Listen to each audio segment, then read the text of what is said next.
Murdered? Does that say murdered? Today's adventure takes us to Spring Grove Cemetery here in Wisconsin Dells, Wisconsin. Now, not only is the cemetery about 180 years old, it has about 3,800 graves, but it also contains the grave of one of the most notorious Civil War Confederate spies, and that's Maria Boyd. We're going to find her grave today, and we're going to look at some of these wonderful old markers. This cemetery is absolutely stunning. So come join me as we explore Spring Grove Cemetery. And as you probably noticed behind me when I did my intro, is this structure, very old. This is a vault. I'm assuming this is just a vault where they did keep bodies. And you can see here, I mean, just look at this detail work on this iron fence. I mean, it's just beautiful. It says Spring Grove Cemetery on there. Looks like the fence was made. Cincinnati iron fence is what it says on there.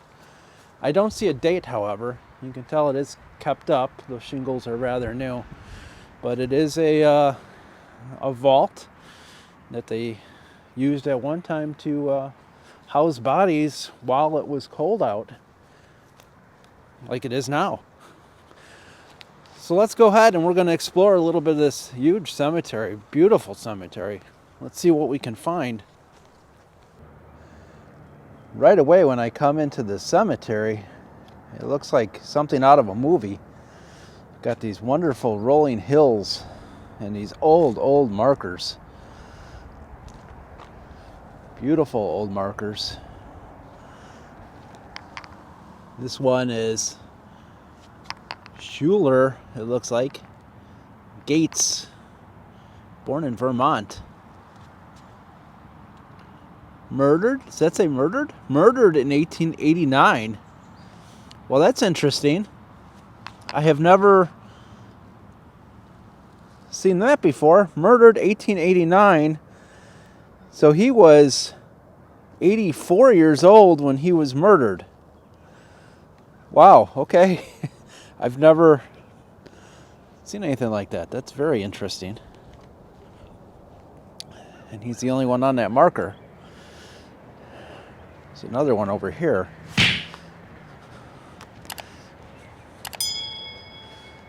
Beautiful old marker. Mary, it looks like. Can't really make out that last name there. Died in 1855. What a beautiful marker. Oh, Edward Dawes, MD, doctor, died 1865, 58 years old. And you see Dawes there. Beautiful, beautiful marker.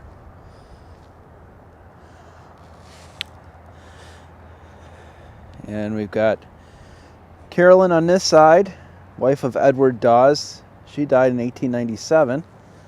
And that fourth side is blank. Let's see what we've got here. We've got a large slab in the ground. It's so nice seeing these different types of things.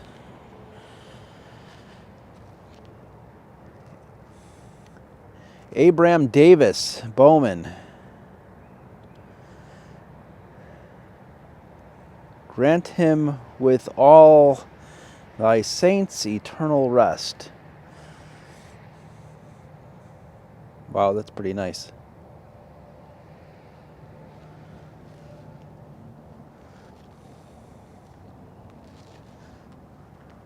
John Anderson, born in Scotland, 1798, it looks like, or 99, and died 1883.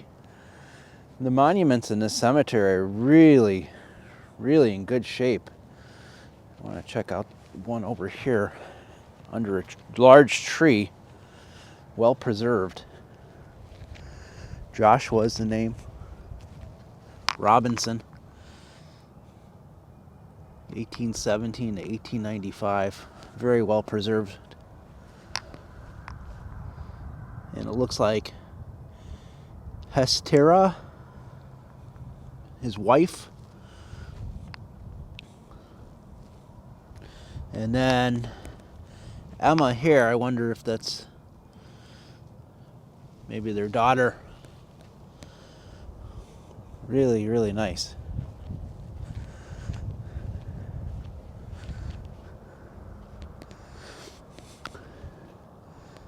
Here's Lottie Richards.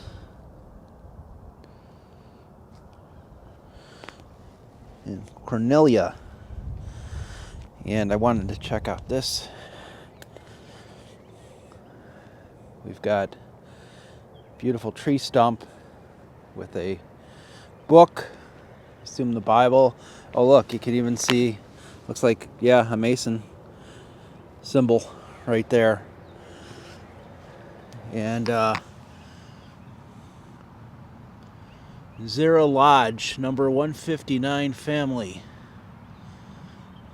Gone but not forgotten.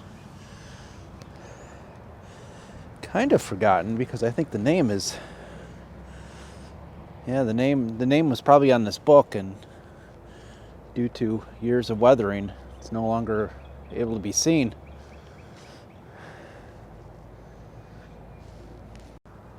So we look here and look at this old one. Annette, wife of S.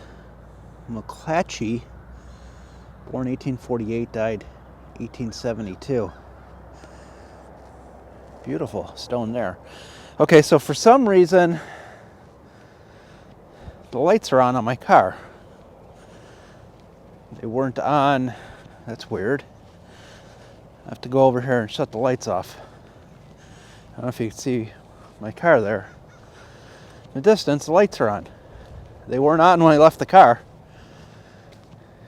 Weird. Very weird. Okay, turn the lights off on the car, so now the tail lights are off. The parking lights were on in the front. So, I don't know. Well, lights are off, so we'll see if they go back on. That was strange. Great little monument here. Soldier with his rifle. That is just superb. That is very realistic looking. I'm waiting for it to start moving any minute. You even have black shoes. That is really, really a great monument. Of course, saluting the veterans over the years. Nothing's inscribed here, but a great monument for the veterans. And speaking of veterans, let's try to find the grave of Maria Boyd. Kind of a fascinating story. Maria Boyd, born in 1844, and she was born in Martinsburg, Virginia. Her father fought for the Confederacy, and other members of her family fought for the Confederacy. She, at the age of 16 or 17, the Union came in and took over Virginia and took over Martinsburg. And I guess one of the Union soldiers was saying unsavory things to her mother and her, so much so that Maria got a gun and shot the Union soldier dead. The Union soldiers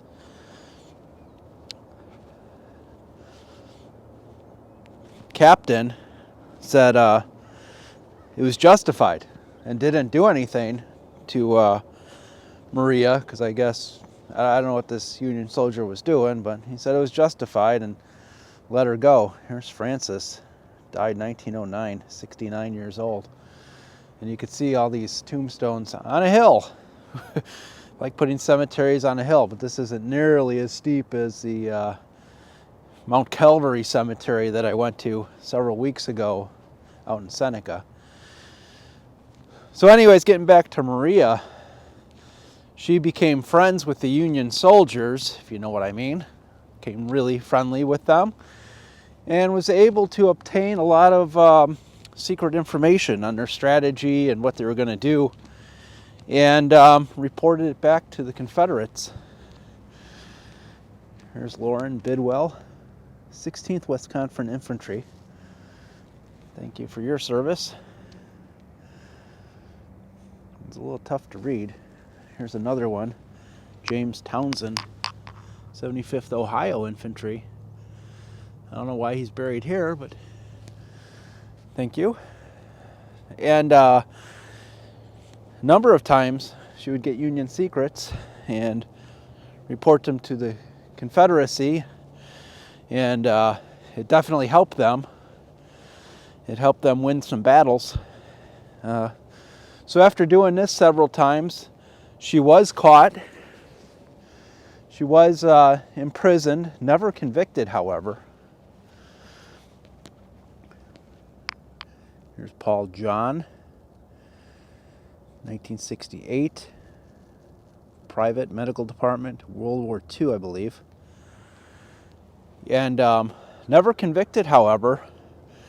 And she became good friends with a Union officer who helped her escape to Canada. And eventually she moved to England. And she married this officer in England. Unfortunately, he passed away. She remained in England for a couple of years, and then she actually started her own show, her own play, as Perils of a Spy and Cleopatra of Succession.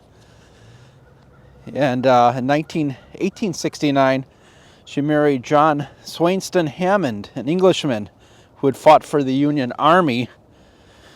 And she divorced Hammond in 1884 after having 4 children. And here's her grave here.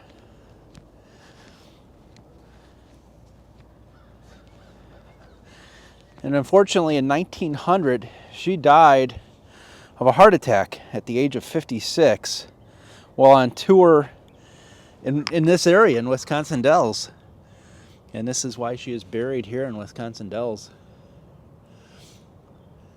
And you can see here, on May 23, 1862, at the Battle of Front Royal, Virginia, Belle Boyd, then 18, ran across the battlefield between the firing lines with information for General Stonewall Jackson on the disposition of the Union troops.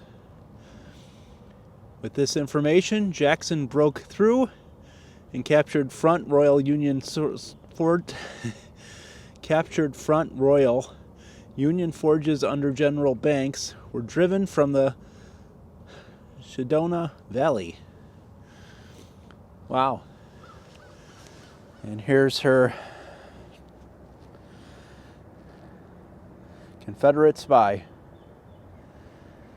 Confederate war veteran, and flag. So I saw a couple pictures of this monument to her on Find a Grave. And there were large flags here, and as a matter of fact, let me step up here. You could see in the ground, the holes, there was some Confederate flags here, large Confederate flags, and this was quite a display. It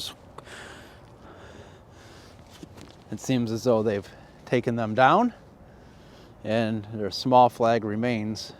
And this is where Belle Boyd, Maria Boyd, is buried. Quite a fascinating story, really. You know, young girl, supported the Confederacy, kind of lived in a Union state, and was able to do that type of thing. Beautiful stones there. And here's the back of... And I'm kind of surprised they really made it as ornate as they did. You know, we're in Wisconsin. We're deep north. definitely Union. And I guess to honor her, though, they did this. Very nice memorial for her.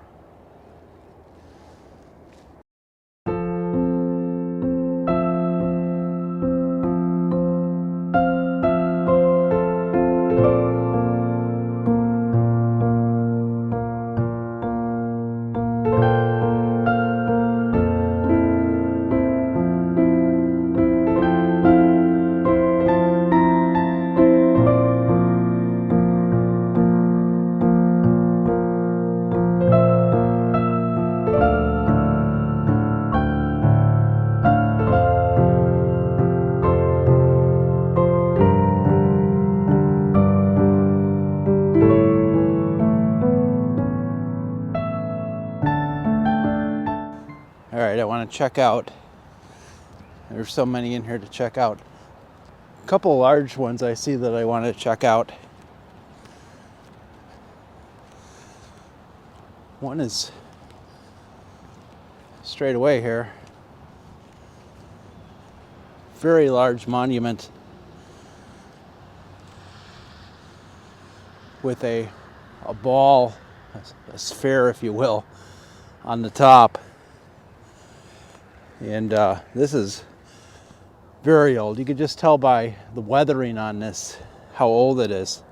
There's moss growing on it. I mean, it's just very, very old.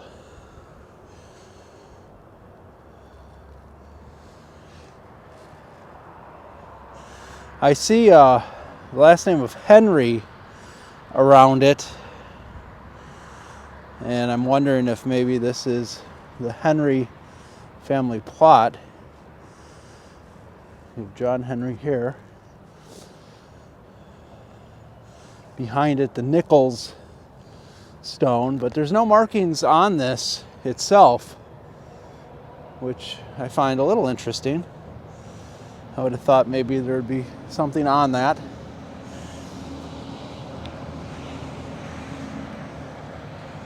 See another large monument over here. Well, this is nice. This is rather unique. Cylindrical shaped monument. Large finial on the top. Kaufman is the name. It's very nice. Looks like it's marble. Well, here we have a name here on this side too. Tushner on that side. Very nice monument. This cemetery is filled with them.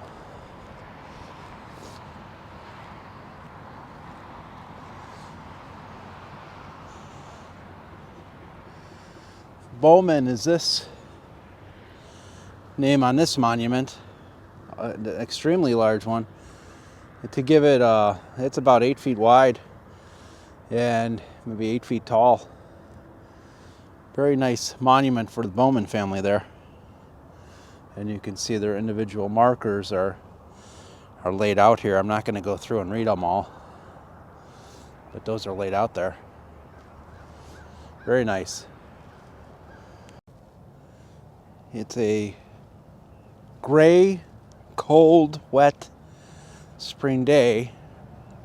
Perfect time to visit a cemetery. Really gives it an airy feeling.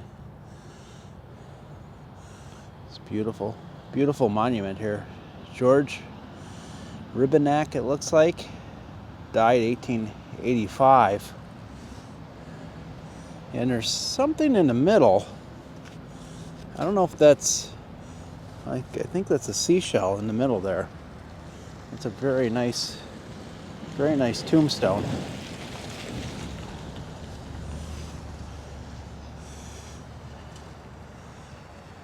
Very nice. What a beautiful tombstone. Okay, everyone, I'm going to wrap it up here. It's getting a little chilly out. I can be in here, and it's another one of those cemeteries I could be in here for a long time, going through everything. But it did rain last night. My feet are starting to get a little wet. So thank you for joining me. Great to find the grave of Confederate spy, especially up here in central Wisconsin. I always wondered, why would a Confederate spy be buried in central Wisconsin? Well, I guess she was on tour with her show and had the heart attack, and that makes sense. They had no place to ship her body to, I guess. I guess her children didn't want it, or whatever the story is. So thank you for watching today. Like the video if you like it. If you enjoy the content, please subscribe. I'm looking at my car, the lights are off, so that's good. And until next time, keep exploring.